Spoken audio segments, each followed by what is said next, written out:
안녕하세요. 갈렙청년부 여러분 반갑습니다. 또 이 영상으로 인사를 드립니다. 한 달 동안 또 매주마다 예배 때마다 또 가정과 사업처 위에 하나님의 은혜가 또 하나님의 평안이 가득하시기를 예수님의 이름으로 축복합니다. 지난달 우리가 잉글랜드 종교개혁 튜더 왕조에 대해서 이야기를 나눴는데요.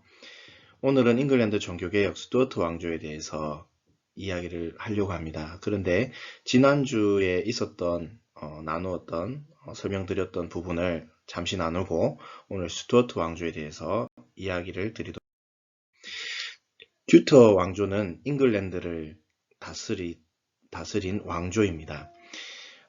이 튜터 왕조는 처음부터 이렇게 시작된 것이 아니고 이 잉글랜드를 다스렸던 왕을 배출했던 가문이 대표적으로 랭거스터 가문과 요크 가문이 있었습니다. 랭거스터 가문은 빨간 장미를 문장으로 사용하는 가문이었고 요크 가문은 하얀 장미를 가문의 문장으로 사용되는 그런 집안이었습니다.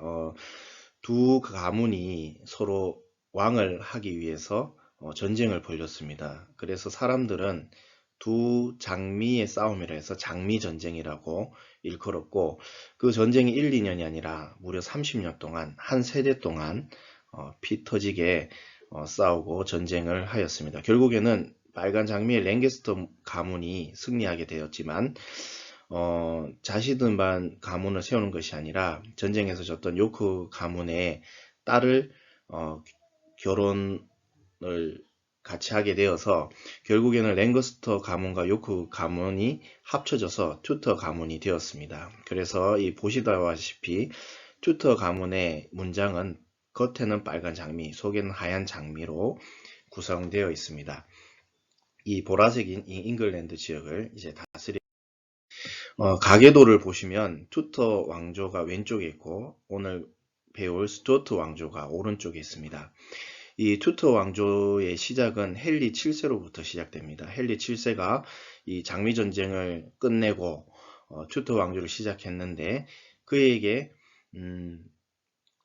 밑으로 4명의 왕들이 더 세워지게 됩니다. 그의 아들 헨리 8세가 그 왕위를 아버지의 왕위를 잇게 되고 그가 잉글랜드의 종교개혁을 일으키게 됩니다. 그러나 이 종교개혁은 교리적인 부분이나 성경적인 부분이 아니라 자신의 결혼을 위해서 잉글랜드의 종교개혁이 시작됩니다. 그래서 많이 아들을 놓기 위해서 많이 노력을 했는데 결국에는 한 명의 아들밖에 얻지를 못합니다. 여러 명의 왕비들과 결혼을 했지만 결국에는 한 명밖에 아들을 얻지 못했는데 그가 바로 에드워즈 6세입니다. 헨리 8세가 죽은 후에 에드워즈 6세가 왕에 오르고 근데 이 에드워즈 6세는 많은 종교개혁자들을 환대하고 받아줍니다. 그리고 그의 아버지 헨리 8세가 결혼을 위해서 종교개혁을 일으켰지만 에드워즈 6세는 많은 종교개혁자들을 초청하여서 잉글랜드의 교리적인 부분이나 내용적인 부분들을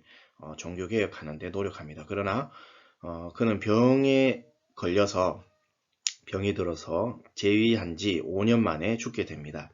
그래서 그의 뒤를 잇는 왕이 누구냐면 피의 여왕 메리 1세입니다. 이는 그녀는 헨리 8세의 첫 번째 부인 캐서린 왕비의 딸로서 그 메리 1세가 자신의 어머니를 버리고 엠뷸린과 결혼하는 것을 보게 됩니다. 그리고 그것으로 인해서 종교개혁이 일어나는 것을 보고 메리 1세는 성공회와 영국의 그 국교도를 굉장히 싫어합니다. 그리고 캐서린 자신의 어머니 캐서린 여왕과 왕비와 자신이 헨리 8세가 살아있을 동안 한 성에 구금되어 있었습니다. 그래서 메리 1세의 마음에는 아버지와 또 잉글랜드 교회를 향하여 많은 증오심을 갖게 됩니다. 그래서 우려한 대로 그가 에드워즈 6세에 이어서 여왕이 되었을 때 스코틀랜드는 피바람이 불게 되는데 그것은 종교개혁자들을 박해하고 하영시키고 또 많은 종교개혁을 지지했던 사람들을 죽이고 그리고 핍박합니다. 그렇게 하다가 이 메리 1세는 가톨릭 신자인데 이 어머니는 또 스페인의 왕족이었고 귀족이었고, 그래서 철저한 가톨릭을 믿었습니다. 그러다가 5년 뒤에 갑자기 암으로 죽게 되고, 왕위를 전혀 생각하지 않았던 엘리자베스 1세가 뒤이어 왕이 됩니다. 이 엘리자베스 1세는 헨리 8세에 세운 그 성공회를 다시 일으키고, 교회의 수장은 왕이다, 이것을 다시 재천명하면서 여러 가지 업적들을 남기게 됩니다. 그 중에서 최고의 업적은 스페인의 무적 함대를, 당시 해상권을 장악하고 있던 스페인의 무적 함대를 깨뜨리고 해상권을 장악하게 됩니다. 그러므로 무역로가 확보되므로 이 잉글랜드는 전무후무한 부를 축적하게 되는데, 이 엘리자베스 1세를 통해서 그냥 그저 한 나라였던 잉글랜드가 유럽의 강대국으로 부상하게 됩니다. 이렇게 해서 투트 왕조는 헨리 7세를 이어서 총 5명의 왕을 배출하는 가문이 되었습니다. 스투어트 왕조에 대해서 한번 알아보도록 하겠습니다. 이 스투어트는 오른쪽에 가계도를 보시면 스투어트 왕조입니다. 지금 제임스 3세로부터 시작이 되는데, 이 제임스 3세와 마거릿 사이에 제임스 4세를 놓게 되고, 이 제임스 4세의 아내가 누구냐면 헨리 7세의 딸인 마가릿, 투토 왕조의 혈통인 이 마가릿이 스투어트 왕조의 시집을 가게 됩니다. 그래서 이 제임스 4세와 마가릿 사이에 제임스 5세를 놓게 되고, 그리고 마가릿 이 사람은 제임스 4세뿐만 아니라 후에 아치볼드 앵거스 백작과 결혼을 하므로 거기에서 또 이게 자녀가 나오는데, 결국에는 이렇게 같은 가문에서 결혼을 하게 됩니다.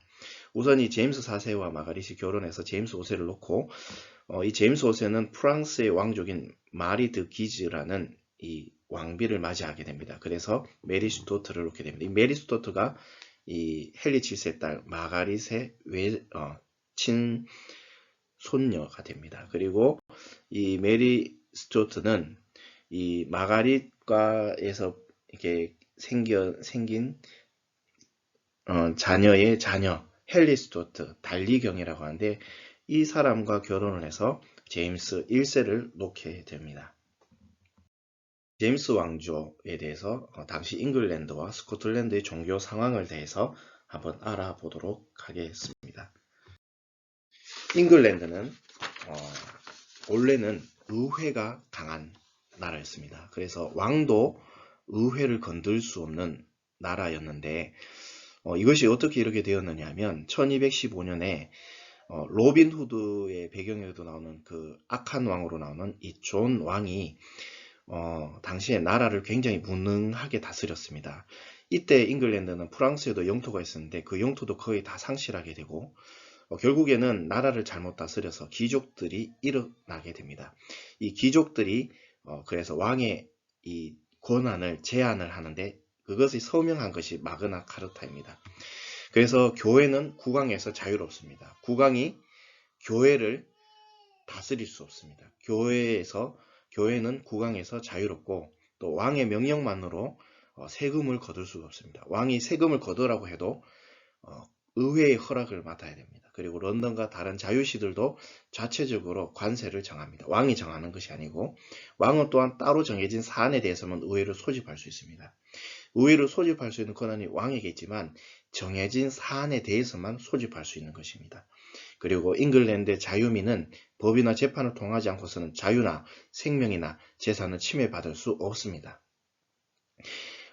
왕이 법을 다스릴 수가 없습니다. 의회에서 다스립니다. 그래서 이 마그나 카르타, 이 대헌장이라고 하는데, 이 사인함으로써 존 왕이 이제 잉글랜드는 의회가 강한 그런 나라가 되었습니다. 그러나 투터 왕조는 왕정이 절대 왕정이었습니다. 왕이 이 나라를 다스리는 절대 왕정이 왕이 귀족보다 힘이 셉니다. 그 이유는 우리가 전에 배웠듯이 이 장미전쟁을 통해서 이런 일이 일어나게 되었습니다.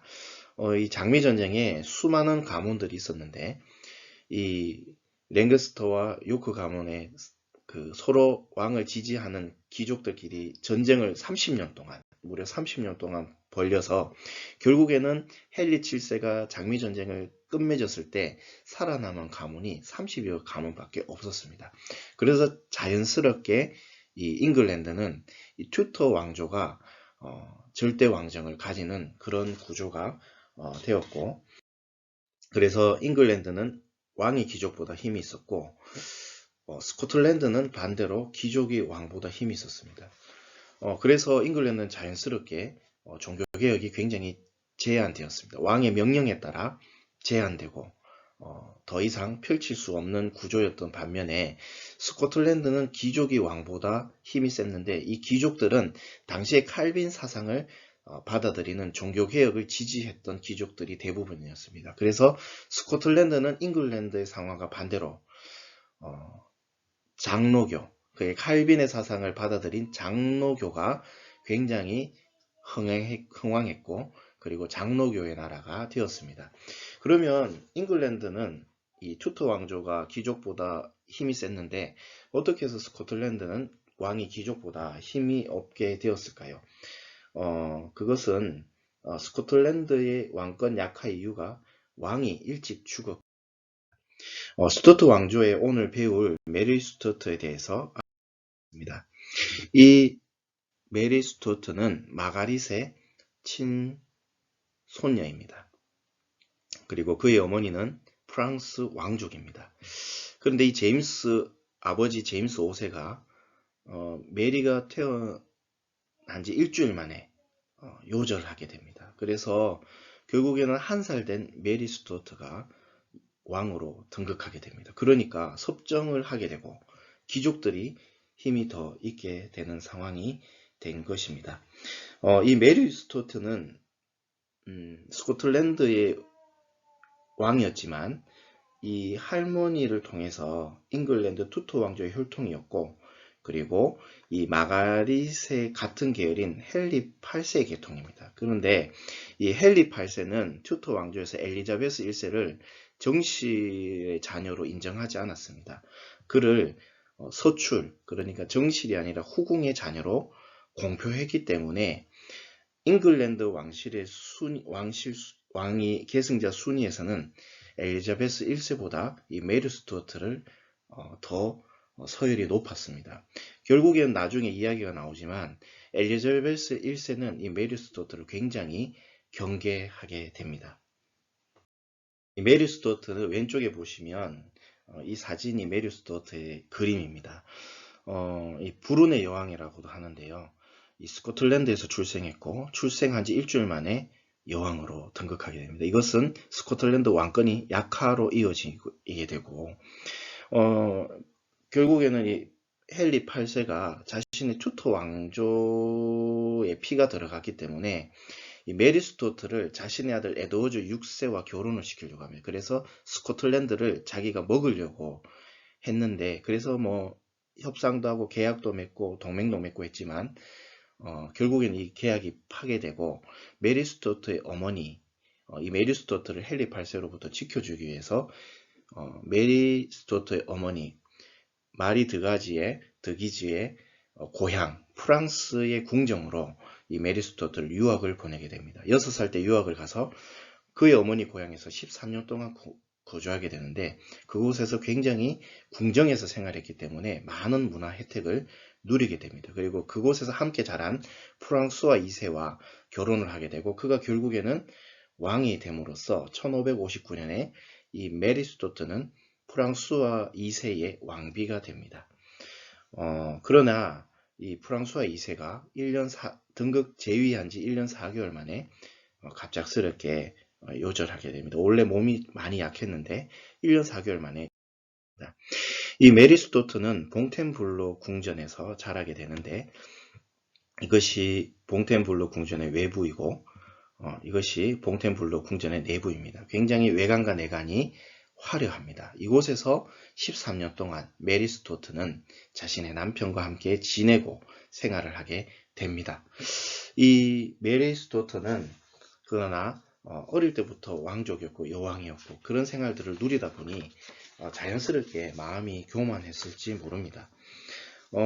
당시 메리 스투어트가 프랑스와 2세의 어머니, 자신의 시어머니와 관계가 굉장히 좋지 못했는데 원래는 이 카드린이라는 왕비입니다. 이 카드린이라는 왕비가 원래는 이 메리스토트를 굉장히 이뻐했다고 합니다. 총명해가지고. 그래서 뭐 진주 목걸이도 진짜 비싼 것도 전해주고 그랬는데, 이 메리 스튜어트는 이 시어머니 카드린을 굉장히 무시했습니다. 왜냐하면 이 어머니의 가문이 귀족 가문인데 상업으로 돈을 벌어서 귀족이 된 가문입니다. 그래서 굉장히 이 젊은 어린 나이에 자신의 시어머니를 무시했고, 또 자신의 남편이 왕이었기 때문에 굉장히 이 시어머니를 대놓고 무시했습니다.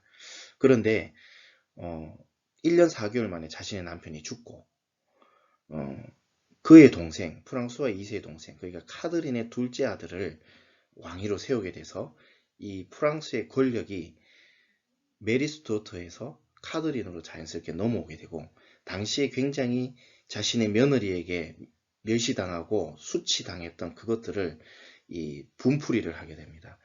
그래서 당시에 또 이 메리 스튜어트는 프랑스와 2세가 몸이 약해서인지, 자신의 남편이 몸이 약해서인지 자녀가 없었습니다. 무자해서 결국에는 이 시어머니와의 갈등, 그리고 자식이 자녀도 없는데 그 궁정에서 있는 것이 굉장히 눈치 보여서, 자신이 어차피 스코틀랜드 모국으로 하면 이 여왕입니다. 그래서 이 프랑스의 생활들을 다 정리하고 1561년 스코틀랜드 자신의 고향으로 귀환하게 됩니다. 당시 상황도 1560년도에 자신의 어머니 마리 드 기지가 죽게 되고, 그리고 이 스코틀랜드의 정치인들, 신하들이 이 메리 스튜어트가 다시 자신의 고향 스코틀랜드를 다스려 주기를 원했습니다. 그래서 이것이 다 합이 맞아서 1561년 스코틀랜드로 귀환하게 됩니다. 그런데 이 사진에서 아시다시피 이 에던버러 성에서 지냈는데 퐁텐블러 궁전과는 차이가 있습니다. 왜냐하면 프랑스는 당시 부자의 나라였고 선진국이었는 반면에 이 스코틀랜드는 변방의 섬나라였습니다. 거기다가 돈도 없었고 뭐 내세울 것이 없는 그런 작은 나라였습니다. 그래서 스코틀랜드에 귀환했을 때 이 에던버러 성에서 생활하게 됐고, 그리고 당시에 또 기도의 사람, 성경의 사람, 이 존 낙스, 스코틀랜드의 종교개혁자, 장로교의 종교개혁자인 이 존 낙스가 자신의 고향 스코틀랜드로 오게 됩니다. 이 사람은 제네바에서 공부를 했습니다. 그래서 칼뱅의 가르침을 다 흡수했고 그것을 실현하려고 했던 정말 열정적인 종교개혁자였는데, 이 사람이 했던 명언 중에 한 명언이 기도하는 한 사람이 기도하지 않는 한 민족보다 강하다는 아주 유명한 명언을 남게 됩니다. 이 사람이 스코틀랜드로 메리 스튜어트가 귀환했을 때 비슷한 시기에 스코틀랜드로 오게 됩니다. 이 사진은 메리 스튜어트와 여왕과 존 낙스가 이야기를 나누는 장면인데, 이 그림으로 보시다시피 그렇게 다정하지가 않습니다. 메리 스튜어트가 당시에 스코틀랜드에 왔을 때의 상황은, 자신의 모국인 스코틀랜드는 굉장히 돈도 없고 여러 가지 가난한 나라였습니다. 변방의 나라였고, 또한 메리 스튜어트는 프랑스에서 지내서 독실한 천주교 신자였는데 자신의 모국으로 와보니까 장로교인 겁니다. 그래서 종교적인 갈등이 있었고, 그리고 메리 스튜어트는 투터 왕조의 피가 섞여 있었고 또 스코틀랜드에 피가 있는 스코틀랜드 사람이었지만, 이 메리 스튜어트는 13년 동안 프랑스에서 지냈기 때문에 이 영어를 잘 할지 몰랐고, 프랑스어가 모국어였고 가치관과 습관 모든 것들이 다 프랑스였습니다. 그래서 이질적인 그런 감정과 마음을 가지고 있었고 외톨이였습니다. 그리고 귀족들도 이 왕보다 힘이 있었기 때문에 프랑스에서나 잉글랜드에서는 보지 못하는 그런 귀족이 왕에게 좀 선을 넘는 듯 안 넘는 듯한 그런 무례한 방언들도 말들도 이렇게 서슴지 않게 하게 되었습니다.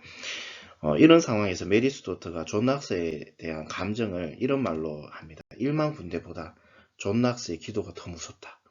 이렇게 말할 정도로 이 메리 스튜어트 여왕은 존 낙스를 굉장히 싫어했습니다.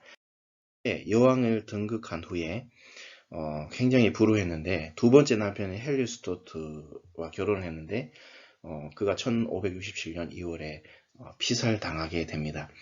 또 이 헨리 스튜어트는 자신이 왕이 되려고 자신의 아이를 임신했는 이 메리 스튜어트와 이 아이보다 왕위를 더 요구했던 사람이었습니다. 야망의 사람이었는데 결국에는 피살당합니다. 누구한테 피살당하냐면 세 번째 남편이 되는 보셀 백작에게 목이 졸려서 피살당하게 됩니다. 그래서 이 보셀 백작은 또 어떤 일을 벌이냐면 메리 스튜어트의 두 번째 남편 헨리 스튜어트를 죽이고 성폭행을 합니다. 메리 스튜어트를. 그래서 강제 결혼을 합니다. 왜냐하면 이 수치스러운 일을 밖으로 내보내기 싫어서. 그래서 강제 결혼을 하게 되어서 그것이 1567년 4월입니다. 그런데 이 소문이 다 퍼지게 되는 겁니다. 메리 스튜어트 여왕이 자신의 남편을 죽인 백작과 결혼을 했다. 그래서 민심이 떠나가게 되고 여러 가지 또 일들이 터지면서 귀족들이 들고 일어나서 메리 스튜어트를 폐위시킵니다. 폐위시키고 2살이 된 이 두 번째 남편의 아들 헨리 스튜어트의 아들인 제임스 6세가 2살 때에 왕으로 등극하게 됩니다. 그리고 이듬해 해에 잉글랜드로 이 메리 스튜어트는 망명을 하게 됩니다. 그것이 1568년 메리 스튜어트가 26살 때 일입니다. 여기 잉글랜드로 망명했을 때 당시 자신의 오촌인 고모인 엘리자베스 1세는 좋아하지 않았습니다. 왜냐하면 자신보다 왕위 계승 순위가 더 높은 이 메리 스튜어트가 왔기 때문에. 그리고 잉글랜드는 아직 천주교 신자인 신하들이 있었는데 그 신하들이 이 메리 스튜어트를 여왕으로 등극하려고 하는 반역적인 일들이 일어나게 됩니다. 그래서 결국에 메리 스튜어트는 자신의 오촌 고모인 엘리자베스의 명을 통해서 1587년 19년 후에 메리 스튜어트가 45세에 참수형을 당하게 되는데 이때 참수형을 당할 때 입은 옷이 자신이 빨간 드레스를 입고 이 참수형을 당하게 됩니다. 이 빨간 드레스는 가톨릭을 상징하는 색깔이라고 합니다. 그래서 자신은 가톨릭 신자임을 밝히면서 죽임을 당한 것입니다. 결국에는 이렇게 메리 스튜어트는 불우한 인생을 살고 그의 아들 제임스 6세가 2살 때 왕위를 오르게 됩니다. 그의 이름을 제임스 6세라고도 하고요. 그리고 제임스 1세라고도 하는데 그 이유는요. 말씀해 드리겠습니다. 먼저 2살 때 어머니와 이별했습니다. 제임스 6세는. 그리고 스코틀랜드 왕으로 등극하게 되고 그를 가리킨 사람들이 누구냐면 장로교 개혁주의자들이었습니다. 이 장로교 개혁주의자들이 이 제임스 6세를 성경적으로 이렇게 양육을 했는데 부족했던 게 뭐냐면 사랑이었습니다. 제임스 6세는 2살 때의 어머니를 이별했는 그런 아이였습니다. 그에게 옳고 그름만 가리키는 겁니다. 사랑을 주지 못하고 매를 들어서 때리고 그리고 그의 어머니가 실정했는 것들을 고스란히 정직하게 다 이야기해 주는 것입니다. 그래서 당신의 어머니처럼 되면 안 된다. 서슴없이 이렇게 얘기하면서 제임스 6세는 큰 상처를 받게 됩니다. 그래서 힘이 없었기 때문에 제임스 6세는 장로교 개혁주의자들의 말을 들었지만 겉으로는 들었지만 속에는 이들에 대한 증오가 있었고 미움이 있었습니다. 그런데 제임스 6세의 인생이 한번 크게 전환이 되는 일이 있었는데 생각지도 못한 일이었는데 1603년 잉글랜드의 투토 왕조 마지막 왕인 엘리자베스 1세가 죽게 됩니다. 그가 죽었는데 그녀는 결혼을 하지 않았기 때문에 후계자가 없었습니다. 그래서 잉글랜드 왕실에서 이 투토 왕조에서 왕위 계승자를 찾다 보니 메리 스튜어트의 아들이 제임스 6세를 보게 됩니다. 그래서 그를 잉글랜드를 다스리는 왕으로 추대하게 됩니다. 그래서 1603년 그가 37세에 잉글랜드와 스코틀랜드의 최초의 통합왕이 되고 스코틀랜드에서는 자신의 할아버지, 증조할아버지가 제임스 3세, 4세, 5세여서 자신이 자연스럽게 이름이 제임스 6세로 부여받았지만 잉글랜드 왕실에서는 제임스라고 쓰는 왕이 없었습니다. 그래서 그를 제임스 1세라고 불렀습니다. 스튜어트 왕조는 왕조와 병합하게. 그래서 잉글랜드 국기와 스코틀랜드 국기가 합쳐져서 이런 유니언, 지금의 유니언 잭 이전의 이 유니언 잭이 됩니다. 여기에 빨간 X자, 아일랜드가 후에 병합됨으로써 지금의 유니언 잭이 완성이 되는데 1603년 이렇게 잉글랜드와 스코틀랜드가 합쳐지게 됩니다. 이유는 이 왕조의 왕위 계승자 때문에 이렇게 합쳐지는데 잉글랜드는 잉글로 색슨족이고 스코틀랜드의 민족은 스코트인입니다. 그래서 중국과 한국의 민족이 다르듯이 다른 민족인데 왕을 이렇게 선출함으로 해서 이 잉글랜드와 스코틀랜드는 병합되게 됩니다. 이 일은 제임스 6세에게는 아주 큰 인생의 큰 전환점이 되고 지금으로 따지면 로또에 당첨된 것과 마찬가지입니다. 변방에 돈 없는 가난한 스코틀랜드 왕이 엘리자베스 1세 때 세운 그 강대국의 왕위와 권한과 그런 모든 재산들을 고스란히 물려받게 된 것입니다. 이 스투어트 왕조에서 이제 제임스 6세라고 불리고 제임스 1세가 불리는 이 왕이 행한 일들을 보도록 하겠습니다. 제임스 6세, 제임스 1세가 왕이 됐을 때 스코틀랜드의 장로교인들과 잉글랜드의 청교도인들은 환호성을 질렀습니다. 왜냐하면 이제 뭐뭐뭐뭐거리던 종교개혁이 어릴 때부터 종교개혁자들에게 신앙교육을 받은 왕이 등극했으니까 이제 종교개혁은 계속해서 줄기차게 발전할 것이라고 생각했기 때문입니다. 그러나 인생이라는 것이 우리가 생각된 대로, 계획된 대로 되지 않습니다. 그가 왕이 돼서는 정말 생각지도 못하게 주교가, 잉글랜드와 스코틀랜드 교회는 주교가 다스린다고 발표했습니다. 개혁주의 핵심은 뭡니까? 주교 제거입니다. 사제를 제거하는 것입니다. 교황이 임명하고 했는 것이 아니라 성도들이 투표를 통해서 하나님께서 세운 사람을 세우는 것인데 제임스 6세는 반대로 갔습니다. 왜냐하면 장로교 싫어했기 때문입니다. 그리고 칠성례를 다시 부활해서 죽을 때나 결혼할 때나 성찬을 세례를 받게 했습니다. 장로교는 성찬과 세례밖에 없는데 비성경적인 그런 천주교의 칠성례를 다시 부활했습니다. 그리고 세 번째는 이 국민들을 잘 또 구슬려야 되니까 이렇게 첫 번째, 두 번째를 발표를 하면은 반발이 있으니까 잘 구슬려야 되니까 당근을 주는 것이 뭐냐면 목적은 장로교 와해입니다. 주일날 유흥을 장려시키는 겁니다. 장로교는 주일날 놀이를 하지 않습니다. 오락을 하지 않고 경건하게 예배를 드린 후에도 또 예배를 드리고 경건하게 주일을 지키는데 이 제임스 6세, 제임스 1세 이 왕은 국민들을 즐거움을 주는 것입니다. 그래서 주일날 오락을 장려해서 어떤 오락이냐면 곰을 묶어가지고 쇠고챙이로 찔러 죽이는 놀이, 그리고 곰과 사냥꾼을 풀어서 싸우게 해서 곰이 이기냐 사냥개가 이기냐, 그래서 돈을 도박을 하는, 주일날 도박을 하게 하는 이런 유흥법을 장려했습니다. 그래서 잉글랜드 교회가 이때 타락했다고 합니다. 네 번째가 있는데 적진 않았는데 네 번째는 그래도 반발이 있을 것 같아서 이렇게 하면 성경을 편찬합니다. 그 성경이 뭐냐면 킹 제임스 성경입니다. 이 제임스 6세, 이 제임스 1세가 편찬하고 인쇄를 만들었습니다. 그래서 조금이라도 달래주려고. 그래서 이 제임스 6세, 1세는 잉글랜드는 왕이 다스리는 거예요. 교회를 다스리니까 힘이 있으니까 이것을 끌고 가고 또 장로교도 싫어했기 때문에 이 장로교가 싫어하고 와해되는 방법들을 사용한 것입니다. 해보겠습니다. 종교개혁이 맞습니다. 옳습니다. 단기간에 그러나 이루어지지 않았습니다.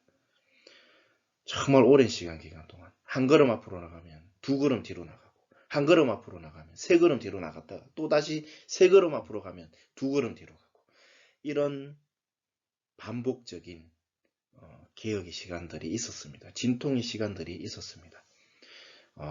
우리 가정과 우리 인생 가운데 이것이 옳지만은 옳지 못하는 것이 이기는 것처럼 보일 때도 있습니다. 그러나 인내해야 되고 우리는 용기를 잃지 않아야 되고 좌절하지 않아야 됩니다. 이 종교개혁을 이룰 때 이런 상황들이 왔어도 잉글랜드의 총교도인들, 스코틀랜드의 장로교인들을 포기하지 않았습니다. 계속해서 투쟁하고 계속해서 이 개혁을 이루려고 말씀, 기도 놓치지 않았습니다. 그래서 종교개혁의 열매가 결국에는 일어났고, 두 번째는 제임스 6세 1세를 보면서 종교개혁자들 한번 봤으면 좋겠습니다. 맞는 거 가르쳐야 됩니다. 그러나 사랑이 없었습니다. 제임스 6세에게 어릴 때부터 2살 때 엄마를 이별했는 이 아이에게 사랑을 줬더라면, 이해하고 기다려줬더라면 제임스 6세가 제임스 1세가 됐을 때 스코틀랜드와 잉글랜드는 더욱더 비약적인 종교개혁이 일어났을 것입니다. 그러나 맞는 것이라도 순간적으로 비인격적으로 대했을 때 일은 뒤틀리게 되는 것입니다. 기다려주고 이해해주고 가정에서 또 사업체에서 기다려주고 이해해주고 배려해주고 사랑으로 덮어주는 것이 필요합니다. 오늘까지 스투어트 왕조에 대해서 나누었습니다. 제가 기도하고 하나님 아버지 감사합니다. 오늘 잉글랜드 종교개혁 스투어트 왕조에 대해서 배웠습니다. 하나님, 옳은 것이 이 세상 가운데서 짧은 시간에 이루어지는 것도 있지만 기다려야 되는 시간이 있는 일들이 더 많습니다. 낙심하지 않게 하시고 청교도인들처럼 스코틀랜드의 장로교인들처럼 계속해서 말씀을 쫓아 의를 이룰 수 있게 하여 주시고 하나님의 뜻이 반드시 이루어지고 선한 뜻이 이루어지는 줄 믿으며 나아갈 수 있게 하여 주시옵소서. 하나님, 맞는 것이라도 비인격적으로 매몰차게 대하는 것이 아니라 말하는 것이 아니라 기다려주고 인내해주고 이해해주고 덮어주고 사랑을 해주며 상대방에 대해서 인격적으로 기다려줄 수 있는 그런 은혜를 주시고 또 그런 사랑을 주셔서 하나님 아버지 가정과 또 우리의 삶 속의 모든 공동체적인 부분에서 사업처에서 하나님 아버지 주의 사랑을 나타내며 하나님의 의를 이룰 수 있도록 은혜를 베풀어 주시옵소서. 예수님의 이름으로 기도드립니다. 아멘. 한 달 동안 또 한 주 동안 하나님의 은혜가 풍성하게 부어지기를 기도하겠습니다. 갈렙 청년부 여러분들을 예수님의 이름으로 다음번 내용은 이 제임스 6세 1세의 아들인 찰스 1세에 대해서 배우려고 합니다. 이제 거의 다 왔습니다. 이 챕터 끝내고 다음 챕터까지 하고 그 다음 마지막은 직분자에 대해서, 직분의 내용에 대해서 마지막으로 설명을 하고 우리가 원래 하려고 했던 소요리 문답을 같이 나누도록 하겠습니다. 그래서 다음 주에는 찰스 1세 주교전쟁, 이 찰스 1세도 주교를 내세우거든요. 그래서 결국에는 일이 터집니다. 주교전쟁이 일어나고 또 영국 안에 내전이 일어나고 찰스 1세를 지지하는 왕당파와 또 그에 반대하는 청교도와 내전이 일어납니다. 그리고 그 후에 웨스트민스터 총회가 개최됩니다. 그리고 찰스 1세는 최초로 참수당하는 왕이 됩니다. 이 부분에 대해서 다음번에 나누도록 하겠습니다. 감사합니다.